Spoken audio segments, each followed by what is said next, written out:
अस्सलाम नाज़रीन, मैं मोहम्मद यूनिस और आप देख रहे हैं मेरा फेसबुक और यूट्यूब चैनल। नाज़रीन, हमेशा की तरह आपसे गुजारिश रहती है कि चैनल को सपोर्ट करें, सब्सक्राइब करें। अगर वीडियो आपको पसंद आए तो शेयर और कमेंट्स लाजमी कीजिएगा। नाज़रीन, इस माशरे में इंसाफ की उम्मीद रखना या इस इंसाफ के लिए तलबगार होना मुश्किल ही नहीं बल्कि नामुमकिन काम है। इस इंसाफ के लिए इस माशरे में एक दफ़ा मर कर दिखाना पड़ता है और ऐसा ही कुछ वाक़या पेश आया है 2 दिन पहले। डिस्ट्रिक्ट कश्मीर का इलाका है गोसपुर, और गोसपुर कच्चे का इलाका है जहां पर प्राइमरी उस्ताद अल्लाह रखो नंदवानी साहब को डाकू ने फायरिंग करके कत्ल कर दिया है। पहले अपने सोशल मीडिया अकाउंट पर एक तस्वीर पोस्ट की और तस्वीर की डिस्क्रिप्शन में ये लिखा कि उनकी ज़िंदगी को ख़तरा है डाकू से और उनकी ज़िंदगी को प्रोटेक्ट किया जाए। इसलिए उन्होंने एक तस्वीर भी कैप्शन की और जिसमें अल्लाह रखो साहब ने बंदूक अपने साथ रखी हुई है सेफ्टी के लिए, और पीछे अपना बेटा जो है मोटरसाइकिल पर बिठाया हुआ है और वो स्कूल की तरफ जा रहा है। तो इस हवाले से अल्लाह रखो साहब ने 2 इंकशाफात किए इस निज़ाम को नंगा करने के लिए। एक तो पुलिसिंग का निज़ाम और एक दूसरा जो निज़ाम है उनके अपना एजुकेशन का जो सिस्टम है वहाँ पर। पहले उन्होंने मुमकिना जो थ्रेट्स थे अल्लाह रखो साहब को अपनी ज़िंदगी के हवाले से उन्होंने अपने मुतल्लका पुलिस स्टेशन पर दर्ज करवाने के लिए गए, जहाँ पर उन्हें जो है लिफ्ट नहीं करवाई गई और उन्हें यह कहा गया कि हमारी कोई इतनी नफरी नहीं है और ना ही हम आप एक किसी पर्टिकुलर उस्ताद को प्रोटेक्ट कर सकते हैं। अगर यकीनन हकीकत में देखा जाए तो ये खुद भी प्रोटेक्टेड नहीं है, ये दूसरों को क्या प्रोटेक्ट करेंगे। ये खुद बेचारे जिस तरह एक सियासी भर्तियों पर और जिस तरह एक कोटा का पैदावार हैं ये लोग, और ये वो असल में प्रोटेक्ट करते हैं जो पक्के के डाकू हैं उनको। ये कच्चे के डाकू और कच्चे के डाकुओं के जो विक्टिम है असल में जो अवाम है उसकी प्रोटेक्शन के लिए ये नहीं है। दूसरी जानिब अल्लाह रखो साहब ने फरमाया कि मैं अपने एजुकेशन डिपार्टमेंट में दरख्वास्त दे चुका हूं और इस हवाले से दरख्वास्त दे चुका हूं कि मुझे उस स्कूल से ट्रांसफ़र करके किसी सेफ, उनसे कंपैरेटिवली सेफ स्कूल में जो है वो पोस्टिंग दी जाए, ताकि मैं एक रेगुलर उस्ताद हूँ। और रेगुलर उस्ताद की जिम्मेवारी होती है और उसका एक ज़मीर होता है कि वो अपनी ईमानदारी से, अपनी ऑनेस्टी से अपने फ़राइज़ को अंजाम दे। तो इस हवाले से अल्लाह रखो साहब ने फरमाया कि मुझे अपने इदारे की तरफ से ये क्लियर कट मैसेज आया है कि अगर आपको थ्रेट्स हैं आपकी ज़िंदगी को तो आप स्कूल ना जाएं।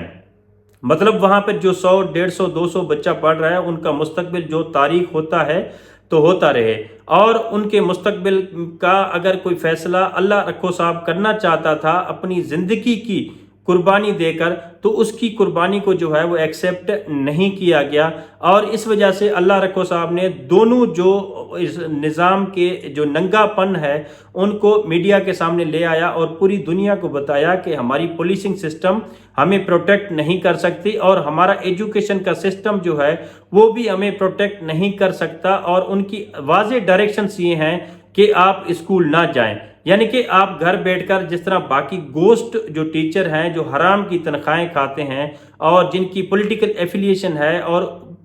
तनमरात तो लेते हैं वो बच्चों को पढ़ाने के एवज, लेकिन वो काम किसी और जगह पर मुंशीगिरी का करते हैं। ये नंदवानी साहब से जो है ये शहीद उस्ताद अल्लाह रखो नंदवानी साहब के ज़मीर ने इस चीज़ को गवारा ना किया और वो डिटरमिन्ड हो गए और एट द एंड जो है उन्होंने अपनी प्रोटेक्शन के लिए अपना हथियार उठाया, लेकिन उन बेरहम और बेदर्द जो डाकू हैं उनकी भीड़ चढ़ गया। आखिरकार 2 दिन बाद उस्ताद अल्लाह रखो नंदवानी साहब को जो है वो कश्मीर के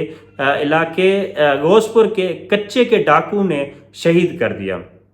अब ये बक्के के डाकू ने तो शहीद करवाया या कच्चे के डाकू ने उन्हें शहीद किया, लेकिन हमारे निज़ाम पर और हमारे अदल के निज़ाम पर ऐसा तमाचा है। अभी तक नंदवानी साहब के जो मुमकिन तौर पर जब मैं वीडियो रिकॉर्ड कर रहा हूँ तो उसकी FIR जो है वो दाखिल नहीं हो चुकी है। इवन मीडिया या नेशनल मीडिया के कुछ जो एंकर्स हैं उन्होंने इस हवाले से आवाज़ उठाया है, लेकिन बाकी अगर सिंध की हवाले गवर्नमेंट की बात करें या हमारे नेशनल गवर्नमेंट की बात करें तो उन्होंने जो है मजम्मत तक नहीं की कि एक मेमार जो बनाने वाला, मुस्तकबिल के मेमारों का जो बनाने वाला एक उस्ताद है, एक मोल्लिम है जो पैगंबरी पेशे से वाबस्ता है और जिसको बेदर्दी से जो है डाकू ने कत्ल कर दिया है, जिसकी अभी तक कोई FIR दर्ज नहीं की गई है। अब क्या उनका कसूर है, उनके घर वालों का, उनकी बीवी का, उनके बच्चों का, उनके माँ बाप का, या क्या मुस्तकबिल होगा उन बच्चों का जिनकी खातिर اللہ رکھو نندوانی صاحب نے جو ہے اپنی جان کا نذرانہ دیا، لیکن ایک قدم جو ہے اپنی فرض شناسی سے پیچھے نہیں ہٹے اور اس عہد پر اپنی جان کو قربان کر گئے کہ اگر میری جان قربان ہوتی ہے ان مستقبل کے معماروں کو سنوارنے کے لیے تو وہ عہد اپنا نبھا گئے، اور اللہ رکھو صاحب جو ہے وہ اپنی جان کی بازی قربان کر گئے اور اپنی جان کے لیے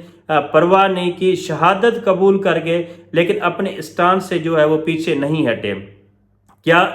آئندہ بھی کل کے لیے کسی ایک اللہ رکھو استاد کے لیے ہم انتظار کر رہے ہیں کہ وہ شہید ہو جائے، پھر ایک اللہ رکھو اور مارا جائے، پھر اللہ رکھو کی اس طرح سیریز چلی جائے اور ہمارا تعلیم کا نظام جس طرح پہلے سے کمزور اور مفلوج ہے، کیا ان میں بھی چند جو گنے چنے لوگ ہیں ان کو بھی ان ڈاکوں کی بھیڑ چڑھا دیا جائے گا؟ کیا ایک ایسا ہی اللہ رکھو نندوانی صاحب کل جو ہے وہ ڈاکوں کے ہاتھوں پھر سے مارا جائے گا؟ اس کے لیے میں سندھ گورنمنٹ سے اور وفاقی گورنمنٹ سے اور لا انفورسمنٹ ایجنسیز سے، ایون ڈسٹرکٹ مینجمنٹ سے اور ڈسٹرکٹ پولیس سے، ڈی پی او کشمور سے،